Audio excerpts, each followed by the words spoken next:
Yeah, again, it goes kind of that first comment I made where capital drives markets, right? And if you think of it from a supply demand ratio, banks have money to lend. This is a great contrast to 2008. 2008, there just was no lending going on. There was no capital in the markets. Right now, there's capital out there. The problem is there aren't borrowers for that capital.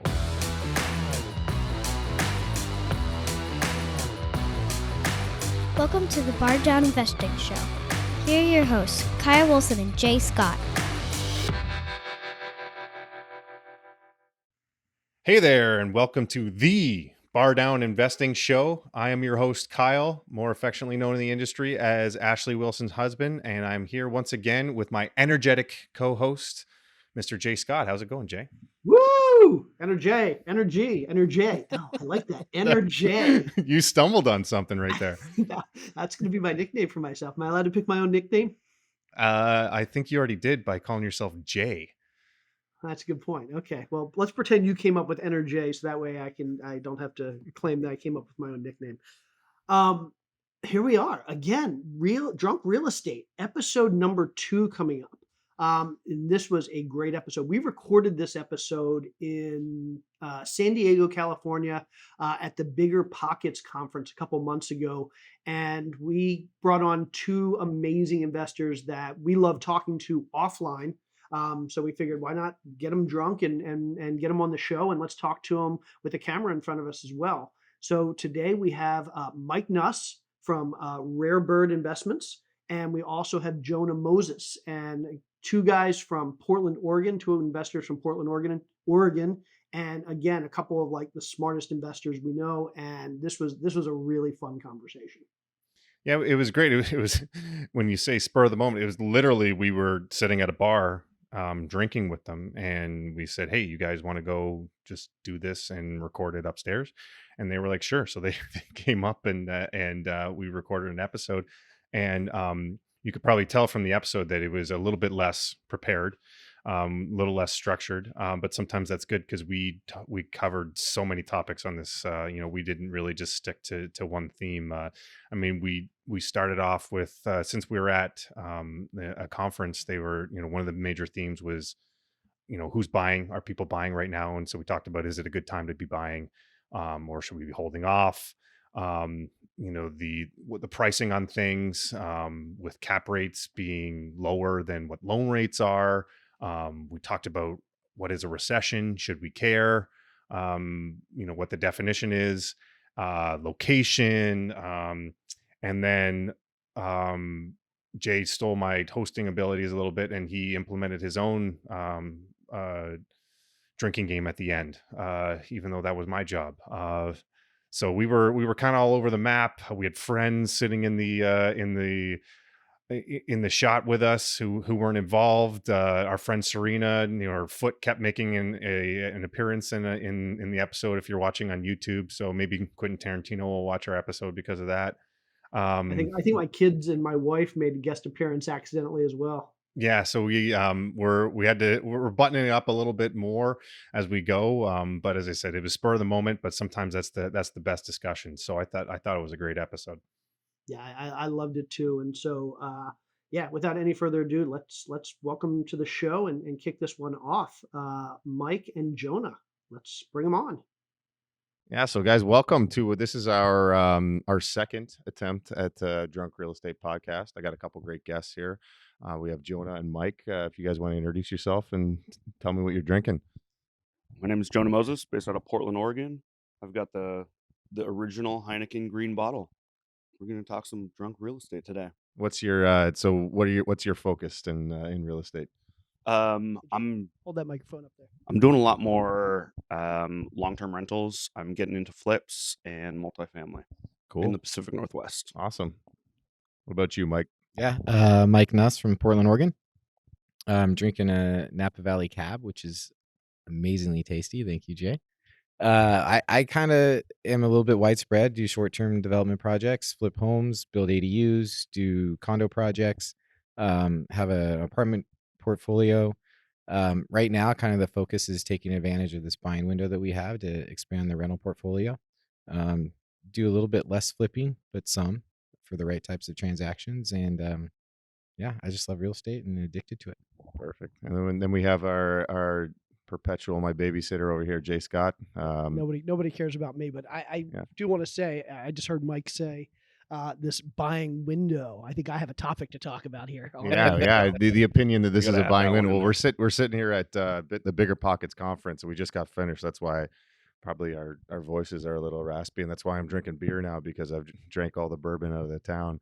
But there's been a lot of different topics of discussion, especially with what's going on right now. And I would say a lot of people wouldn't agree with you that this is a buying window. So maybe tell us why you think this is a buying window right now.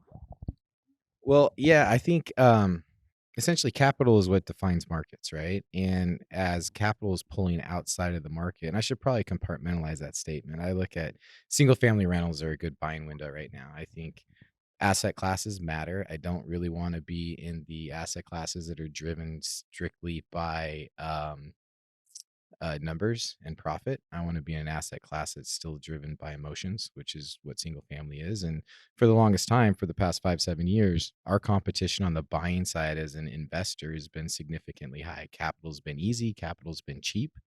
And for the first time in a long time, capital's not easy, capital's not cheap. And so our competition is pulled out of the market in the market that we're in.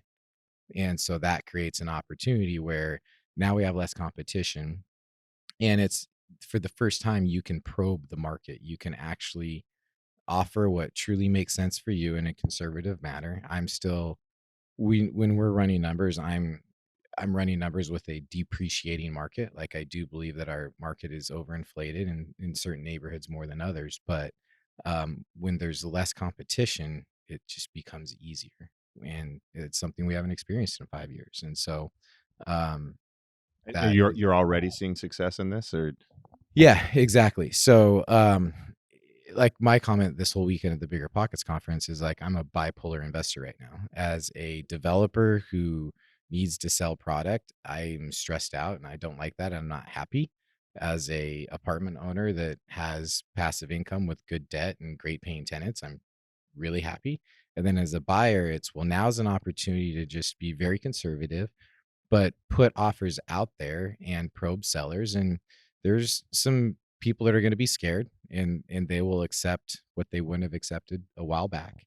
And for the most part, what we're seeing in our single family market is we're in a housing recession. Demand is down. It's about 50% of what it typically would be, but sellers are down as well, and inventory's down. So competition hasn't necessarily changed, and that's creating a bit of a floor for valuations. The market's calibrating, and we're seeing some areas go down. We're still seeing some markets go up based on that level of competition. And so um, it just is kind of this opportunity with the way that rents have increased, that we can get buys that make sense as rentals and expand our portfolio in that area, where we built most of our rental portfolio from 2012 to 2016, and then really slowed down in 17, 18, 19, 2020, 21, 22. We didn't buy much. And now is the time where we can do more of that rental aspect. cool. So Jonah, I'm curious to see if you're seeing anything similar, or if your market's a little bit different. I'm seeing a lot of similar things. One thing that Mike actually mentioned is different asset classes and how you're seeing that happen and those changes. And you think this is like the buy window for specific ones. I'm curious what your thoughts are on all of the short-term rental people that got into this over the last couple of years. Do you feel like that's going to really change things for the long-term family rentals? Do you think it's going to affect? Do you think they're going to have some troubles? Do you think they're still going to be buying for those short terms, like in this buy window that you're saying that's coming up? Or Yeah. been? I mean, I have some short-term rentals, and my opinion on short-term rentals is you buy them if they make sense as a long-term rental, and you put them into action as a short-term rental only if that's going to justify the extra costs of management and businesses that run with that. So I do think people bought numbers based on they won't work as a long-term rental, and now the short-term may not be working as much, and they'll come to the market. But um, again, honestly, our market has needed inventory, and the only way to create inventory when construction's low, when permits are and builders are receding from our market, so they're not adding to supply.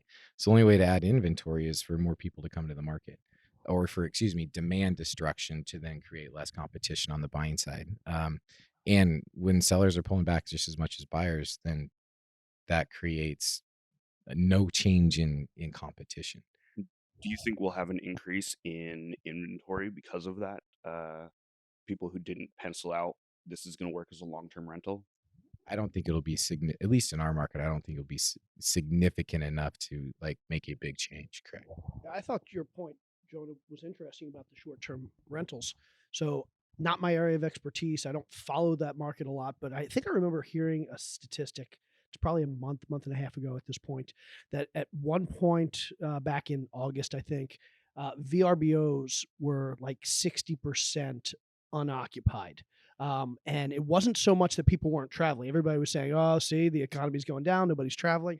But it was more that there are so many short-term rentals out there. There's so many new ones coming on the market this summer that there's just there's a glut of short-term rentals, and you just can't fill them all. And it makes you wonder, even if the market doesn't tank from the economy, even if people don't stop traveling, when you've got twice as many short-term rentals out there as you have demand, obviously that's going to do something. Either prices are going to go down for the rentals, or those, more likely, I think, those landlords, those owners are going to say, this isn't working. And either they convert those short-term rentals to long-term rentals, and if the numbers don't work, they sell them off.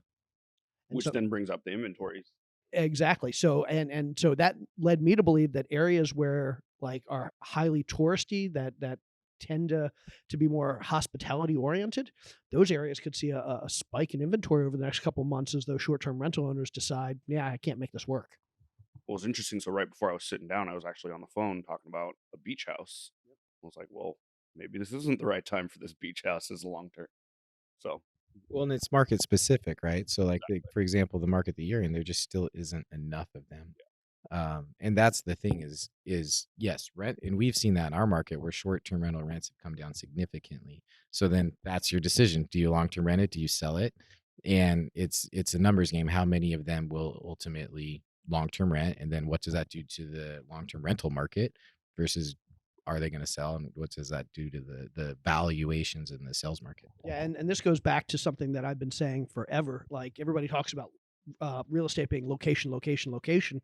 I'm a big believer that during a bull market, which is 3/4 of the time, I mean, you're generally in that economic expansion 3/4 of the time, and then you're in the recession like 20 or 25% of the time. During that bull market, location, location, location is a lot less important. But during a recession, typically there are factors that are going to influence markets, some markets more than others. It's not a rising tide lifts all boats. It's a crashing wave destroys some houses. And so, especially during a recession, that's when location really becomes important. And we saw that with COVID. I mean, people moving to certain areas and out of other areas, creating some crazy opportunity. Maybe the short-term rental thing, that's going to be another like trend that people should be watching. Where's the short-term rentals? Where are those? Where's there a glut of those? And maybe that's where we're going to see the inventory spike. Well, so one of the major discussions that went around at the conference this year was, is now the right time though? Are we, we're starting to see the softening. We're starting to see things come down. But to your point before, because of the supply and demand metrics, we haven't necessarily seen those price corrections yet. Is now the time? Should we be stepping in and getting that stuff, or should we be holding on and saying, okay, there is going to be a little bit more hurt coming on for some of these people. Let's wait till that hurt comes, basically, and take If it were up to advantage you, of it. Kyle, we'd never buy. You'd be like, no, well, no, it's coming, it's coming, it's coming. Oh, it's too late. We'll have to wait for the next one. I'm It's coming, not saying I too agree late, with wait for this the next one. rhetoric. I don't necessarily agree with the rhetoric, but it was a definite, there was definitely a large faction of people under that belief here that, it's coming. And to Jay's point, yes, if you always think it's coming, then all of a sudden you're going to miss it and it's already past you.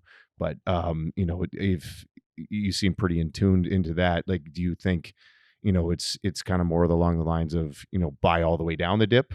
So because you're never going to be able to time it. Or is it, right now you think it's the opportune time now? I don't know what your guys' opinions are. Yeah, I have really two thoughts on that. I'm going to quote our friend, Gabe Hamill. He knows exactly what interest rates are going to do. They're either going to go up, stay stable, or go down. right? And as long as you're buying under the metrics of that interest rate that you're getting at that time and it cash flows and you have an asset that can afford that debt, real estate's all about a long-term game. And so as long as you can service your debt, create cash flow, and we're talking, all of your expenses, property management, vacancy, maintenance reserves, capital reserves. I think that's one of the biggest problems people make is they look at, well, my PITI is this and I'm $500 a month cash flow. Well, that's not cash flow. But if you can underwrite your deals at the high interest rates that you're getting now, and you can hold on to them, that is exciting thing. Now, what does that take? And this comes to one of the questions that was asked by Ashley on stage yesterday, where cap rates are now less than what interest rates are. Well, there's two things that you do to make up for that scenario. One, you get a lower price, so your cap rate goes down. That gets in line with interest rates, which is what you're doing when you're probing the market. Or two, we have the best seller financing opportunity we've seen in years, because there's been no reason to seller finance over the past 5 years. Bank rates are way too much lower. Now you're offering a seller an interest rate to be competitive with the bank that may not justify them, where now you can offer an interest rate to a seller that really makes sense to them, but is less than bank debt. And so when you can negotiate in those two capacities, now you get a rental. And that's what I want, is long-term wealth. And that's what rentals build. Well, here's the cool thing. There's actually a number 3 there. And that number 3 is you take lower cash flow or lower returns or lower whatever for some period of time, knowing that if the deal works even a little bit in 2 years or 3 years, we're likely to see lower interest rates. You refinance, now you have a great deal. And Along those lines too, like in the value add component of it, right?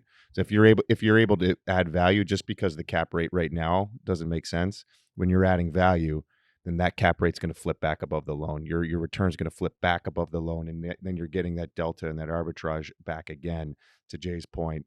And if you're willing to stick that out the first year, yes, it's going to be the negative, and you're not going to have that cash flow. But by adding the value, you're gonna flip it back around to the other side. Well, this is one thing that Brian was really specific about in his talk yesterday about multifamily. If you pencil it out now and it's cash flowing at all, it's only going to get better from that point. The interest rates aren't going to keep just skyrocketing back and forth over a decade time span.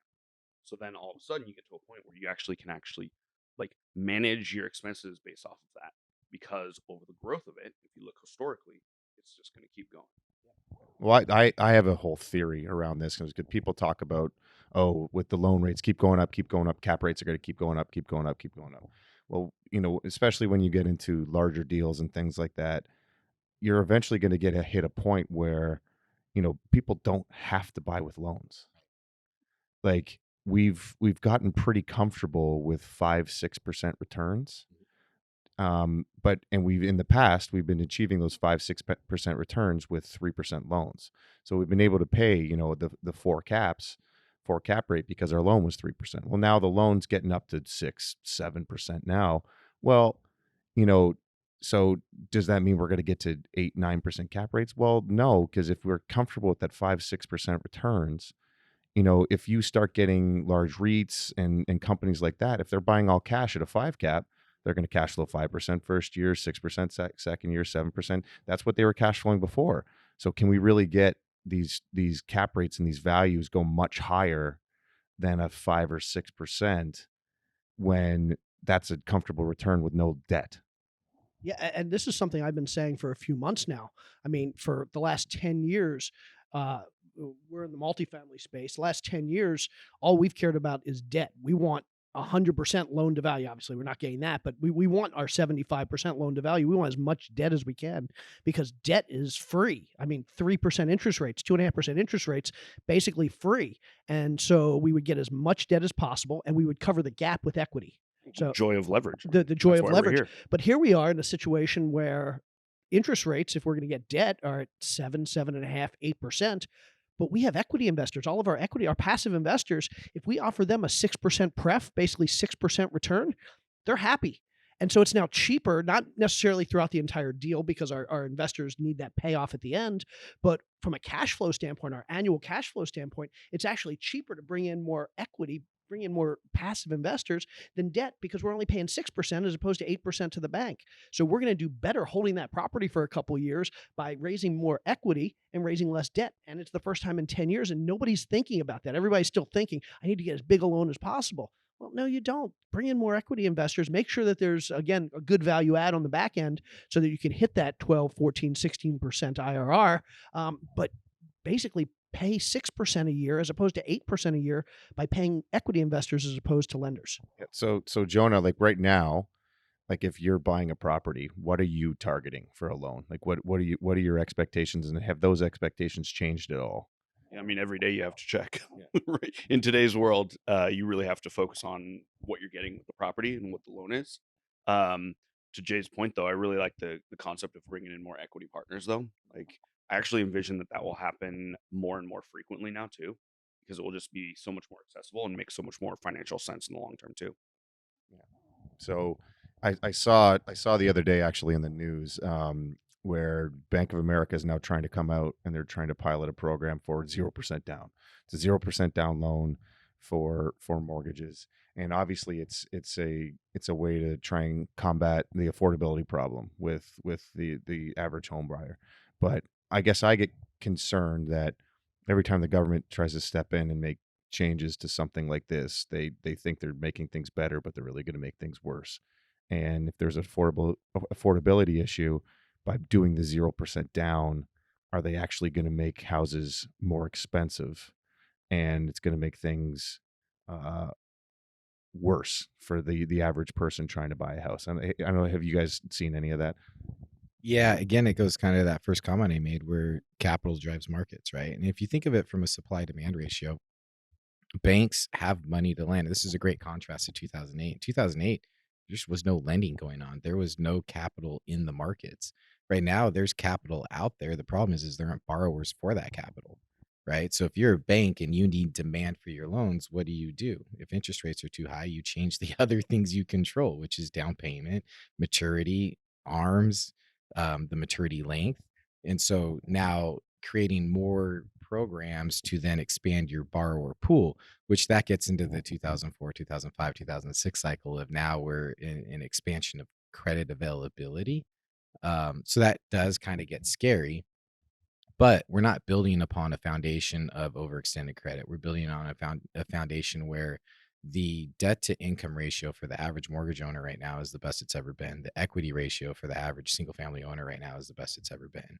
And so now it gives kind of that expansion becomes less of a concern, but it will, if it doesn't get curved at some point, build up. The other thought process I had is, anyone ever heard about, or when Biden was first elected and we were talking about the big packages, the Corona package that he put in, Corona COVID package, but first time home buyer credit. I haven't heard anyone talk about that in a long, long time. That was part of his agenda. And he's just been now getting part of his agenda passed slowly but surely. That's going to be coming on the table. So if you combine 0 down loans with now a first time home buyer tax credit that is actually twice as much as the last one, and actually an upfront credit versus a back end credit, now you give more gunpowder to the first time home buyer, which trickles up into all the markets. And one of the reasons our markets are slow right now is because the first time home buyer is struggling. The second time, the move up buyer can't sell to buy. So it kind of trickles up from that. And so what we're seeing is now that market will eventually change, which then trickles up into the market. Yeah, but I mean, if we're talking about, and are you drinking that? That's a good bottle of wine. If you're not going to drink it, We're almost finished here. Okay, yeah. He's going heavy on the second half of the name. He's going just heavy on real estate. Out of all the people that I figured would call me out for not drinking fast enough, I didn't think it'd be Jay. I mean, I'll drink it if you don't want it. So, I mean, yeah, I agree with you that like first-time home buyer credits and all these other things that are helping out first-time buyers and new homeowners is important. But at the end of the day, I mean, is it going to be enough? I mean, we have an affordability problem. I mean, this reminds me, I had a good friend back in the day, and he was a competitive swimmer. And I remember asking, he swam in college, and he wasn't the best, but he swam competitively. I remember asking him, like, do you shave your whole body, like, to get that, like, that edge? And he used to say, well, I'm losing, if you shave your body, you're going to gain like an extra 0.2 of a second, and I'm losing by 4 seconds. Like, it's just, that's not going to move the needle. And so I'm thinking the same thing here is like a home buyer tax credit going to move the needle when somebody's like, they're outpriced by $200,000. Giving them $5,000 in a tax credit isn't going to move the needle and help them get in a house. that 0.2 of a second. Yeah, it's that 2 cents of a second when they need the 4-second bump, and they need that $200,000, not that home buyer tax credit for a couple thousand. I guess my question too is though, like, is it not only not helping, but is it making it worse? Like if you look at the history of mortgages, or a great example is student loan debt. If you look at the history of the cost of college and how much the cost of college is compared to inflation, compared to real wages, compared to all these things, it goes, it's almost exponentially grown higher than those things. And it can be directly related back to once they started implementing student loan changes to student loan things. And so basically they made it more affordable. In other words, they made people be able to pay more, but by paying more, that drove up demand. And by driving up demand, it drove up the price, and it had the opposite effect of what it was trying to do. And you could see the same thing happen with mortgages back when they, it's the government have a sneaky way of doing temporary programs, and those temporary programs become just a permanent thing. That's why when they announced, for COVID, we're going to do some loan modifications for 40-year mortgages. I'm like, mark my words, 5 years from now, 40-year mortgages are going to be everywhere. And we're seeing some of that. Yeah, it was. I have one. You have a 40-year mortgage? Oh yeah. And so that's what I was saying. Like by changing this demand metric, are they actually making everything worse? Well, the thought process that real estate is going to be the average person's biggest investment in their entire life completely contradicts that real estate will be Those affordable. people have never been married. But you can't have affordability and investment. Like they fight each other at some point, right? Like if this is going to be your best investment, well, that means it's going to be less affordable somewhere down the line. It's also interesting to think about if you look at the history of auto loans and car loans. Like at one point in time, auto loans were very small. The banks had to get creative because cars got so expensive. So then new creative ventures for banks were given out. So now you can get that 72-month loan at 2%. You can now lease. The whole reason those things exist because it became unaffordable.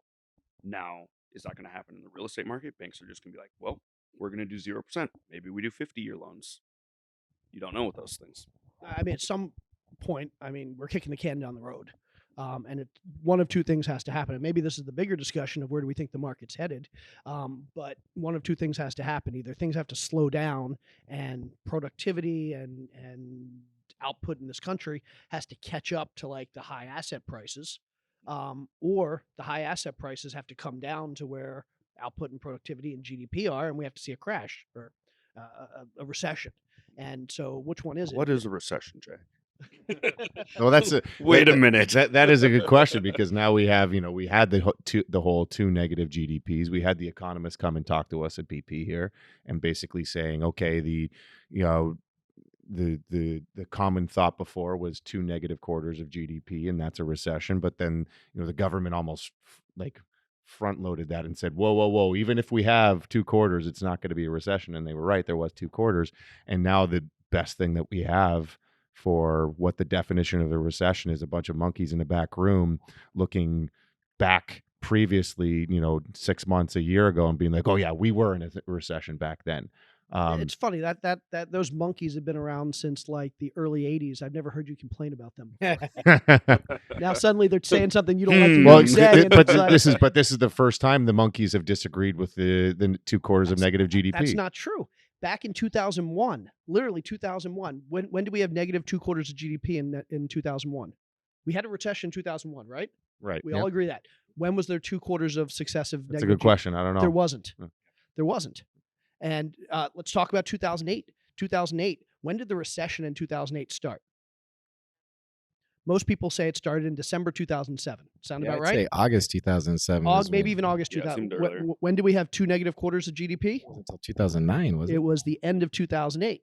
So we basically said there was a recession a year before we had 2 quarters of negative GDP. So this isn't something new. This is just something that people, everything's partisan these days, and I don't care if you love Biden or hate Biden, love Trump, hate Trump. The point is that this isn't new. It's just this is just the first time it's been talked about, and now people are digging their heels in, saying, "Well, this is what I want it to be, and that's why it should be." So we should just be comfortable with the flexibility of this definition of recession. Well, let me ask you a question.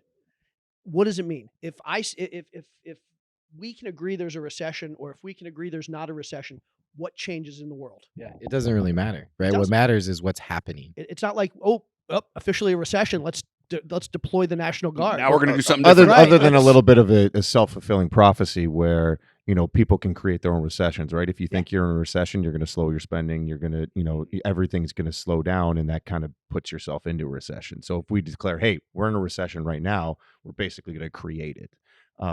So I guess that would be the only real effect of being able to declare a recession. But I guess you're right. Like, you know, what is the, you know, there's a fascination of, okay, are we in a recession? Are we not in a recession? Like, what do we do about it? And it doesn't really matter. Mass media perception, though, is like a really impactful thing too. So, I mean, here's the reason why we had 2 negative quarters of GDP.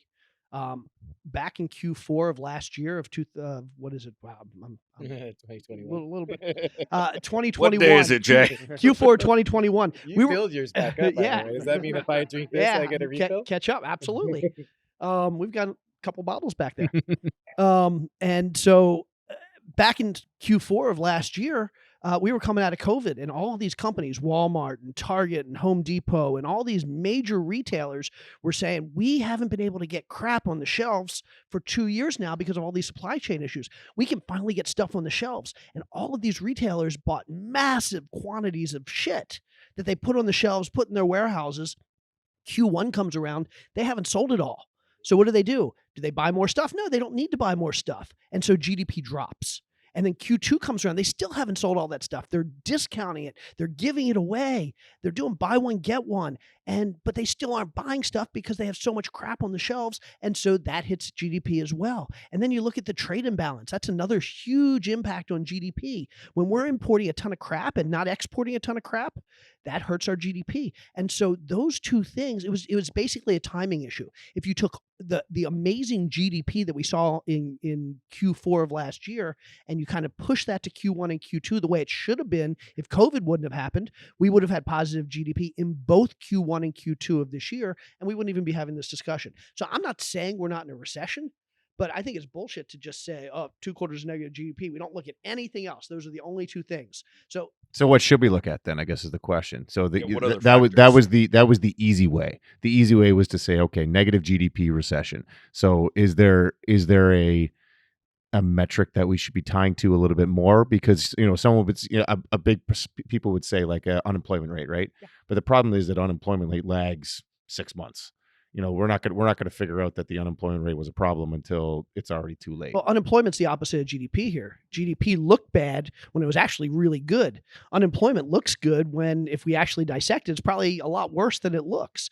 And so they're kind of flip-flops. And I don't think, again, I hate even the discussion of, is this a recession or not? Because smart people can really look at the data and dissect it, and still we can argue about it. So who cares? The question is, are things going to get better or worse?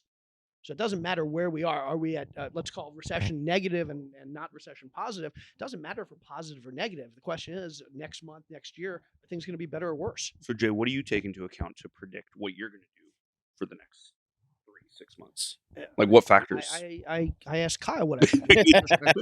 All right, Kyle. No, we do. Crystal ball over here. We do spend a lot of discussions about it. It's funny because we have these discussions behind closed doors, and I knew this would get him riled up a little bit. And you know, it's good to get that on camera.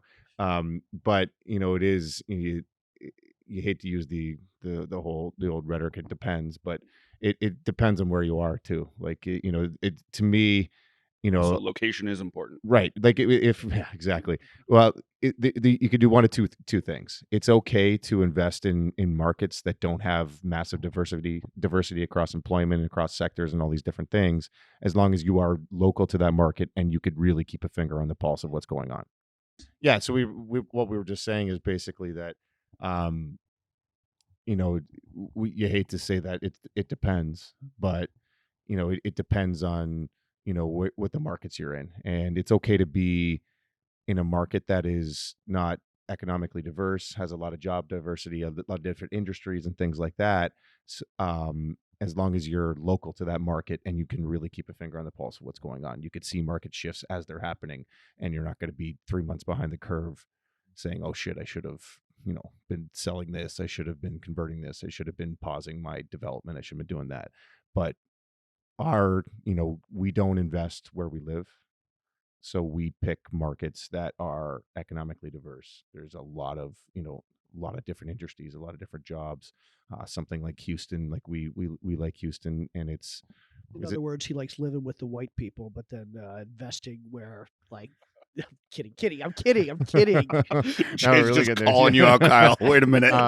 He's talking about diversity. We go down to We don't invest where we live. We invest. Well, in no, but I invest mean- in diverse places. I mean diversity across jobs, though. Job sectors. I was joking. And so to the He's point Canadian. of, He like, loves even Houston, everybody. people would consider Houston an oil town, but the actual oil industry is only 2.3% of their entire industry. And if you include all the downstream industries surrounding oil, then it's only like 7%.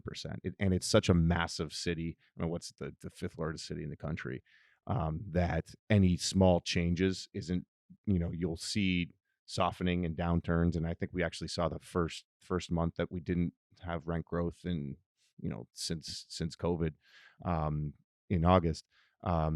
So the changes aren't really going to affect you as much if you're doing that. So that's kind of, preparing for a recession is kind of just saying, okay, a typical recession, something like hospitality will get hit, or there's certain industries that will, Those short-term rentals. right, like there's certain industries that will get hit harder than others, and you just don't want to be in a market where, okay, your number 2 industry in the entire market's hospitality or something, like tourism and hospitality.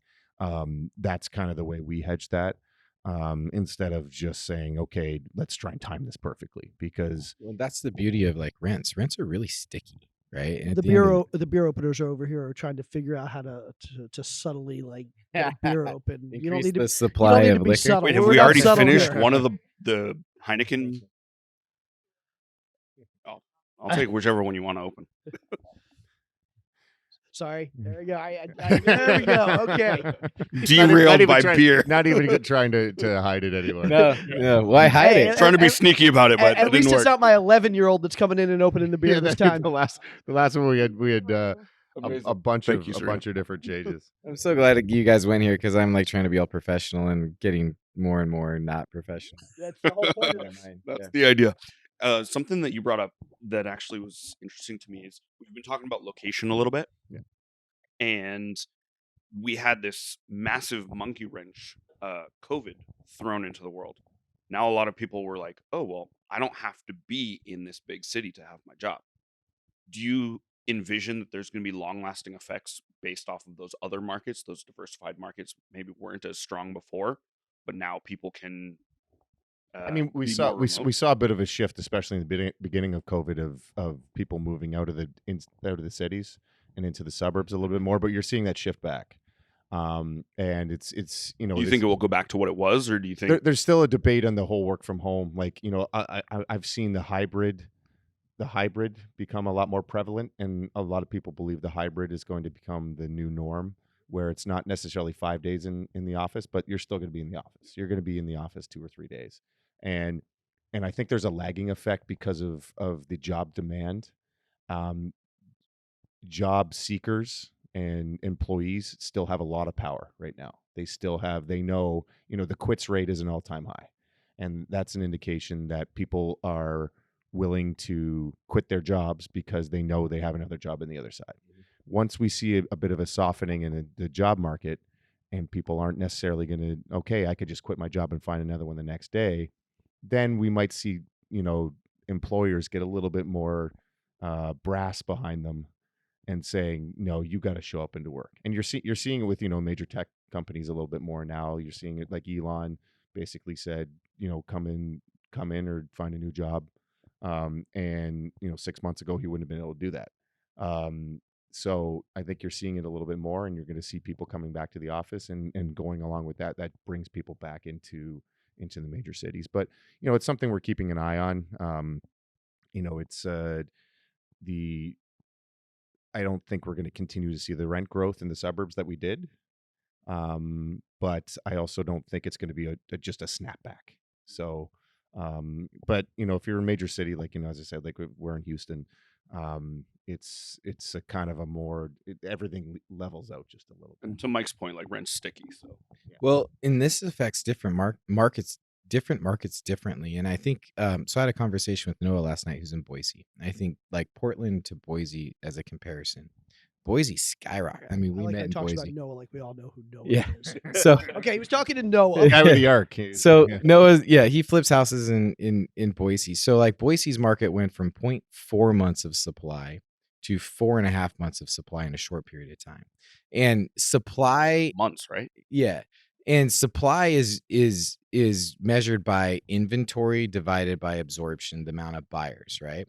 So in Portland, what we saw, so Boise was a market Really that should was stick with the math at the beginning of this podcast. Yeah. Now. Yeah. Keep going. yeah And you repeat. shit.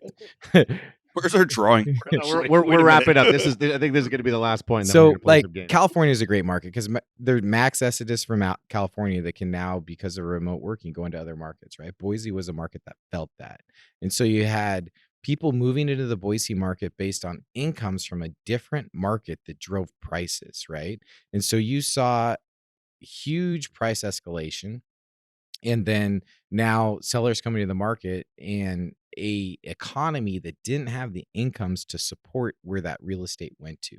And so you saw supply go from 0.4 months to 4.5 months versus Portland, which we saw supply go from 0.8 months to 2 months back down to 1.8 months. And so we kind of leveled up and started coming down. Our market has the income to support what our prices were. Now, yes, affordability's taken the biggest hit that we've seen since the 1990s. But at the end of the day, incomes went up 10% upon an income base that's already gone up significantly over the past few years. So it wasn't COVID that drove our income level, that drove our housing prices, versus Boise was a market where incomes from a different state really drove those prices. And then now that you get a settling out effect, there isn't the income in that market to support what those prices were. So it's a little more difficult there versus where our market was. Okay, so rapid fire question. Yeah. Would you rather? You're still in my segments. I'm stealing your Wait a minute. segments. Go for it. Go for Transition. it. Because All right. because I'm this is You got a good one. You got It's- I get it's it. Okay. pertinent. Okay. So would you rather buy a screaming deal in a market that got propped up by COVID? Let's talk about Boise. That may be on the decline right now. Hasn't seen tremendous population growth in the last year or two. It has, but previously it hadn't. And who knows? Maybe it's done. Boise's done. Would you rather have a screaming deal in a town like that, or an average deal in a town like Houston that's been like the fastest growing MSA for the last 15 years and is likely to continue for the next 10 years? I'm the average deal all day long. Okay. Yeah.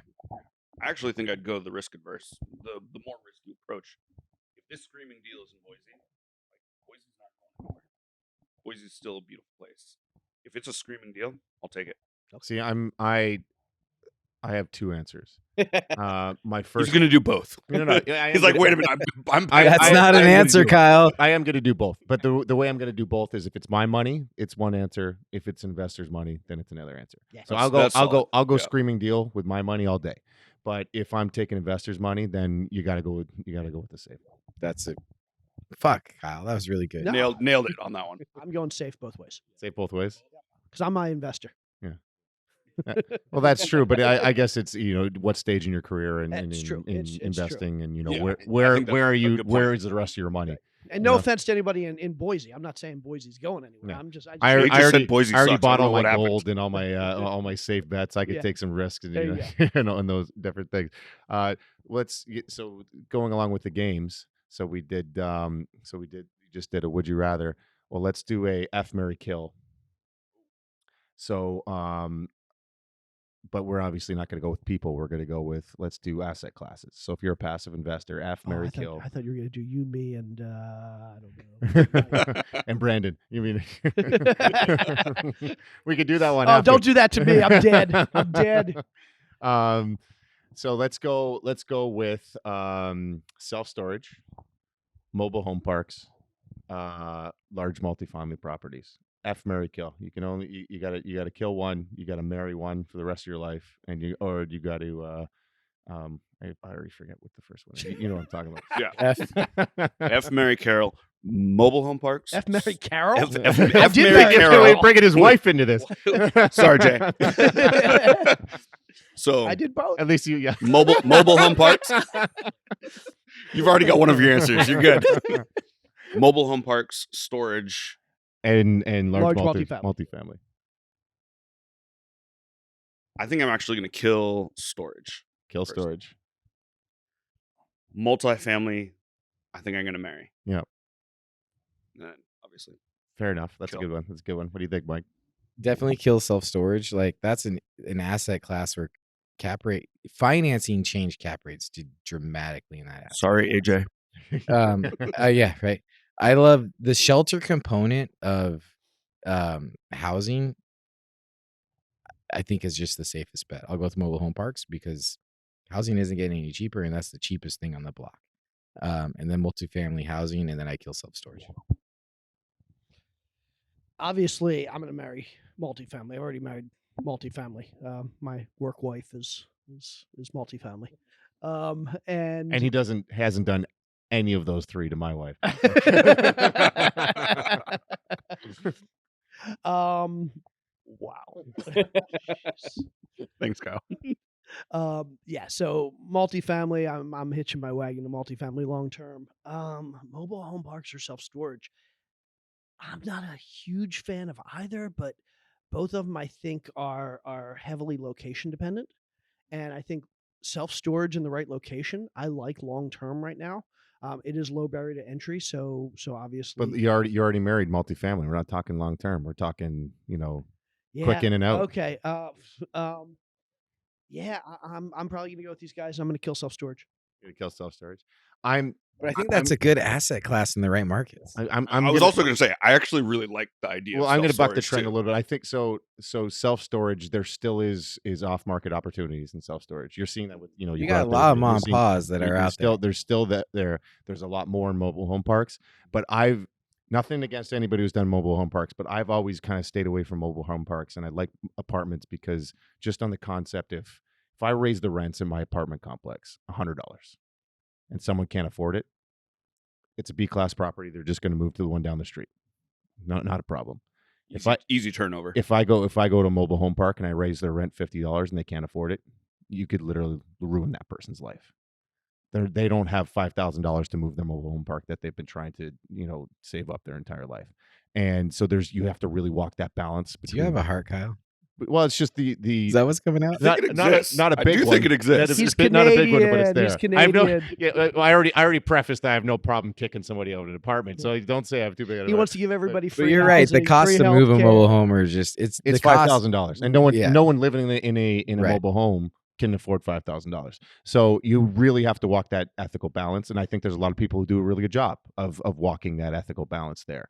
But I just have always stayed away from it, and I think there's great returns still in self-storage. Can I change my answer? All right, wait a minute. I think we're convinced otherwise now. Yeah. All right. No, this has been great, guys. I've enjoyed hanging out with you. Thanks for coming up. It's been good drinking with you the last 4 days anyway. So to be able to do it 4 on days camera straight now, with you, Kyle. so it's our voices have taken a hit, but I had a lot of fun. I appreciate you coming out. Thanks. Yeah, thanks for having us, Kyle. Thank you. This has been amazing.